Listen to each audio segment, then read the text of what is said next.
Pedro e a última ceia. O momento que mudou a história. Eu já estive frente a frente com a morte.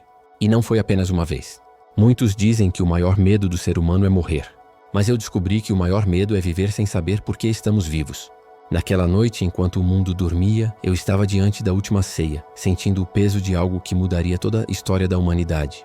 Você acredita que um homem pode olhar para outro e saber de imediato que sua vida nunca mais será a mesma? Pois foi assim que aconteceu quando olhei para Jesus. Naquele primeiro encontro, eu não era nada além de um simples pescador. Minhas mãos carregavam calos de anos puxando redes pesadas, meus ombros a marca do sol e do sal, e meu coração, o peso de tantas noites vazias. Eu não tinha riqueza, não tinha influência, não tinha nada que o mundo considerasse valioso.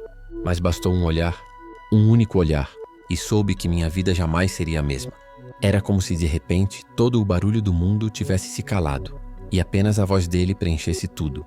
"Segue-me", foi o que ele disse. E naquele instante, algo dentro de mim respondeu antes mesmo que minha boca pudesse falar.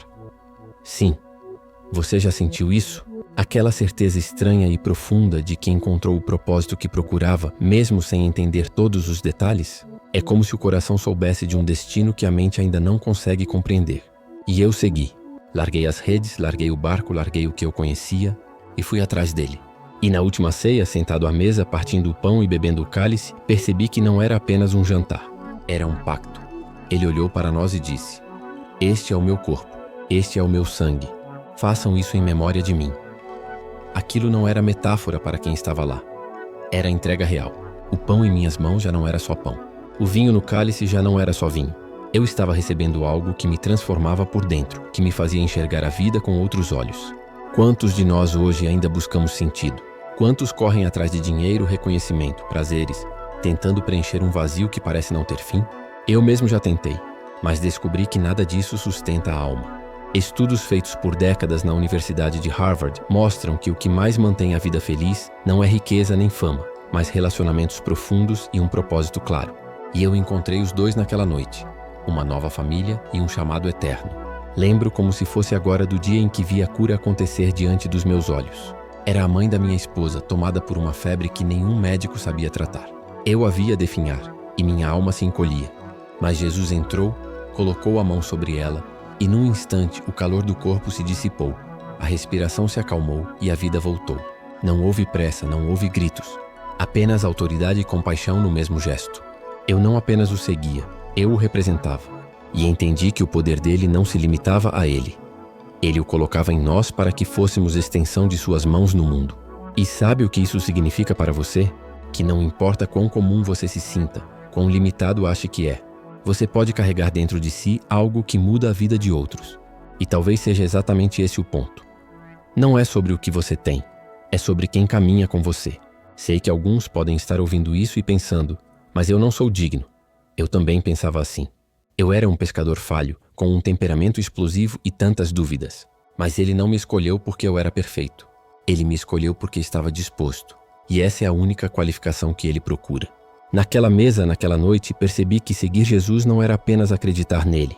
Era deixar que ele transformasse o que eu acreditava sobre mim mesmo. E é aí que tudo muda. Porque quando você entende que não precisa carregar a vida sozinho, a solidão perde o poder. A insegurança perde a força e o medo perde a voz. E se você está aí, ouvindo minha história, e sente que algo está queimando no seu coração, talvez seja o mesmo chamado que eu ouvi naquele dia. Talvez seja a sua vez de deixar as redes para trás.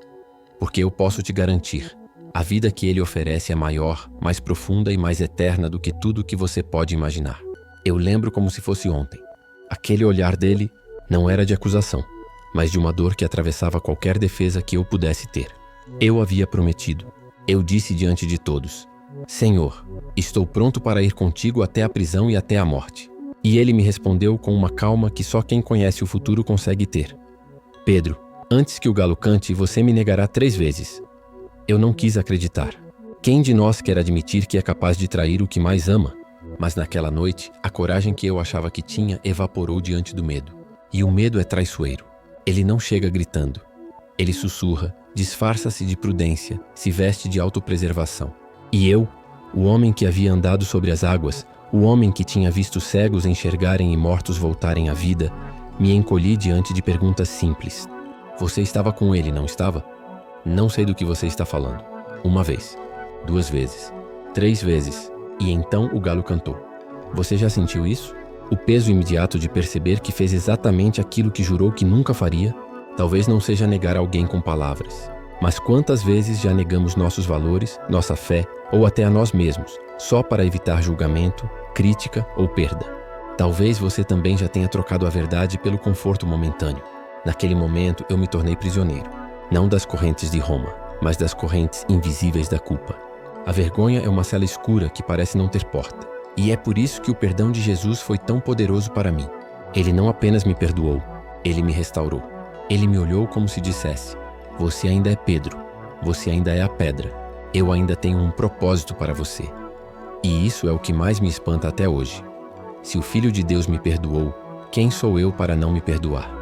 Quem é você para continuar se punindo por algo que já pode ser deixado para trás? Eu penso em como nos dias de hoje tantas pessoas se deixam definhar por erros passados.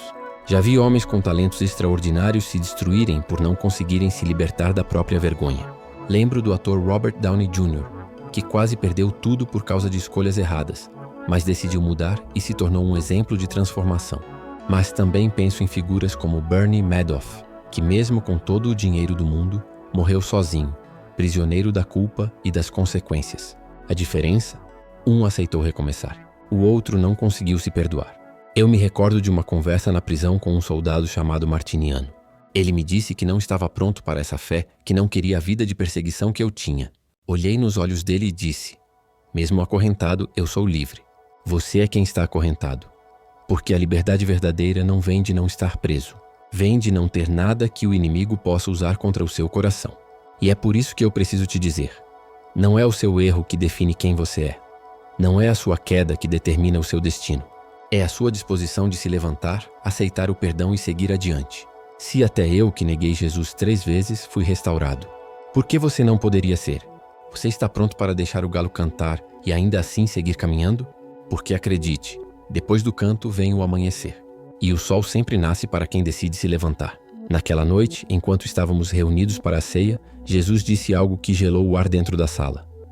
Um de vocês vai me trair. Nós o olhamos, confusos, chocados, e um por um começamos a perguntar: sou eu, Senhor? Até Judas, que já carregava no bolso o peso frio das 30 moedas de prata, teve a ousadia de se fazer de inocente. Você consegue imaginar? Estar diante do homem que te amou, te ensinou, te confiou segredos, e mesmo assim escolher vendê-lo? E se fosse você, como reagiria ao descobrir que alguém que você considera irmão está prestes a te ferir da pior forma? A lógica humana gritaria por justiça, por afastamento, talvez até por vingança. Mas Jesus fez algo que o mundo acharia impossível. Ele perdoou Judas. Esse perdão sempre me desafiou. Não era apenas sobre não guardar rancor. Era sobre continuar amando. Era sobre olhar para o traidor e ainda oferecer a oportunidade de se arrepender. É um amor que confronta, que desconcerta, que quebra as correntes do ódio. E hoje, mais do que nunca, precisamos dele. Pesquisas modernas na psicologia mostram que o perdão não é apenas um ato espiritual. Ele literalmente transforma o corpo e a mente. Reduz o estresse, fortalece o sistema imunológico, diminui a ansiedade. É como se o perdão fosse um remédio que cura de dentro para fora. Mas Judas não se perdoou. Essa foi a maior prisão dele. Ele viu os olhos de Jesus, ouviu o que ninguém mais ouvia, e ainda assim não conseguiu crer que a graça fosse suficiente para ele. E por não aceitar o perdão, escolheu a própria morte. Isso me fez perceber algo que carrego até hoje. Muitas pessoas não são destruídas pelo erro que cometeram, mas por não acreditarem que podem ser restauradas. Eu vi isso acontecer de maneira muito diferente com uma mulher chamada Novela. Ela veio até mim pedindo uma bênção para ter filhos. Eu percebi que a fé dela já estava completa antes mesmo de qualquer oração minha. Ela não precisava que eu colocasse algo nela, apenas reconhecesse o que já existia. Aquele momento me marcou porque entendi que, quando o coração está cheio de Cristo, nenhuma mágoa ou ferida passada tem poder sobre nós. E aqui está a verdade que talvez você precise ouvir. O perdão não apaga o passado, mas quebra o direito que ele tem de te escravizar. Pode ser que alguém tenha te ferido profundamente, ou talvez você mesmo tenha se colocado no chão com as próprias mãos. Mas o que você vai fazer agora? Vai se levantar ou vai viver repetindo a cena da queda? Jesus sabia que Judas o trairia. E mesmo assim o alimentou naquela noite, partiu o pão com ele, lavou os pés dele. Se ele fez isso por quem o entregou à morte, o que acha que ele pode fazer por você? Talvez a pergunta que você precise se fazer hoje não seja: sou eu o culpado? Mas sim, estou disposto a ser perdoado, porque essa disposição muda tudo. E foi ela que me fez um dia deixar de ser um homem marcado pela culpa para me tornar um homem marcado pela graça. Quando chegou a hora, não havia mais volta. Eu sabia que eles queriam me crucificar como fizeram com Jesus. Mas dentro de mim, algo gritava: não sou digno de morrer como ele morreu. Então pedi para ser crucificado de cabeça para baixo. Não foi coragem cega, não foi um ato de desafio. Foi humildade. Eu não queria que minha morte fosse confundida com a grandeza do sacrifício do meu Senhor. Você já pensou sobre como vai enfrentar o seu fim? A maioria evita essa pergunta. Vivemos como se a morte fosse uma possibilidade distante, e não uma certeza. E quando ela se aproxima, muitos tremem, não pela dor física, mas pelo vazio de perceber que viveram para coisas que não podiam levar consigo. Eu não tinha esse medo. Minha vida já estava entregue antes que eles amarrassem minhas mãos. Enquanto me levavam, lembrei das palavras que Jesus disse antes de subir aos céus. No mundo vocês terão aflições, mas tenham coragem. Eu venci o mundo. É por isso que digo: quando se vive com a certeza da vitória dele, a morte deixa de ser um fim e passa a ser um reencontro. Hoje ainda vejo tantas pessoas escravas do medo. Medo de perder o emprego, medo de perder alguém, medo de não ter controle. Mas a verdade é que ninguém tem controle. E é exatamente aí que a fé se torna força. A ciência até confirma isso. Pesquisas mostram que pessoas com fé e senso de propósito têm mais resiliência, superam melhor doenças graves e enfrentam crises com mais esperança. Porque quando você acredita que existe algo maior esperando por você, o desespero perde poder. Lembro-me bem do meu último diálogo com o Martiniano. Ele queria me tirar dali, arriscar sua vida para que eu fugisse. Mas eu olhei para ele e disse: leve-me para Jesus. Não suporto ficar longe dele por mais um minuto. E eu falei isso com paz no coração. Não porque buscava a morte, mas porque sabia que estava indo para casa. E talvez seja isso que eu precise te dizer agora. Coragem não é a ausência do medo. É decidir permanecer firme mesmo quando ele tenta te paralisar. Se Cristo venceu a morte, que poder o medo ainda tem sobre nós? Por isso quero te deixar um desafio. Durante 7 dias, todas as manhãs, olhe no espelho e diga em voz alta: eu não sou escravo do medo. Eu vivo pelo amor. Não importa se no começo pareça apenas palavras. Com o tempo, você vai perceber que essa verdade começa a moldar suas decisões, suas conversas e até a forma como você encara as dificuldades. No dia em que me ergueram na cruz de cabeça para baixo, eu não vi derrota. Eu vi um caminho sendo completado. E quando fechei os olhos, não senti fim. Senti o começo. Porque para quem está em Cristo, a última palavra nunca será morte, será vida. Sabe, se eu pudesse resumir tudo o que você acabou de ouvir em uma única verdade, seria esta: não importa onde você esteja agora, o que já fez ou deixou de fazer. O que define a sua vida é a decisão que você toma a partir de hoje. Eu não era perfeito, errei, temi, neguei, mas escolhi continuar. E é essa escolha diária que transforma quem somos. E se você sentiu que algo aqui falou direto ao seu coração, então não pare por aqui. No próximo vídeo, que já está aparecendo aí na tela, vamos subir juntos mais um degrau nessa jornada.